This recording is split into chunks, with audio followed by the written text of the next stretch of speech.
বাঙালিদের মন তো সব বিকেল হলেই কিছু খাই খাই করে, তাই জন্য আমরা ঘরে আজকে বানিয়ে নেব ঝালমুড়ি, একদম বাজারের মতন স্টাইলে ঝালমুড়ি। ওই জন্য আমি মুড়ি নিয়ে নিয়েছি এখানে, আপনি আপনার হিসাব মতন নেবেন। মুড়ির ভিতরে 1 বাটি নিলাম চানাচুর ভাজা, এখানে হাফ বাটি নিলাম ঝুড়ি ভাজা, এখানে একটু বাদাম নিলাম, 1 বাটি পেঁয়াজ কুচি, এখানে কাঁচা লঙ্কা কুচি, তার ভিতরে একটু রসুন দিলাম, আমি একটু রসুন খেতে ভালোবাসি তাই একটু রসুনটা কুচিয়ে নিলাম। সামান্য পরিমাণ দিলাম, মানে একটাই টমেটো কুচি দিলাম। সিদ্ধ করা আলু দিয়ে দেবো, এখানে স্প্রাউটস দিয়ে দেবো, এর ভিতর আছে ছোলা আর এই যে স্প্রাউটস, মুগের ডাল যেগুলো আমরা বলি, এই দেখেন এগুলো। আপনার না থাকলে নাও দিতে পারেন, ছোলাও দিতে পারেন আপনি, যে কোনো, আমার কাছে ছিল তাই আমি দিয়ে দিচ্ছি। দিয়ে দেবো ধনেপাতা কুচি,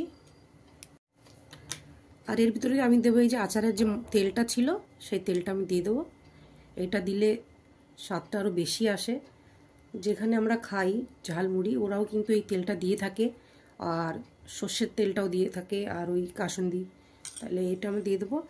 আর এর ভিতরে আমরা দিয়ে দেবো একটু স্বাদ মতো লবণ, একটু লবণ তো দিতেই হবে, লবণ দিয়ে দিলাম। আর আমি এর ভিতর দিচ্ছি একটা, এই যে আমার কাছে একটু চাট মশলা ছিল, আমি এর ভিতরে একটু চাট মশলাটা দিয়ে দেবো। দেখেন, দিয়ে না এটা আমরা ভালো করে মিক্স করে নেব।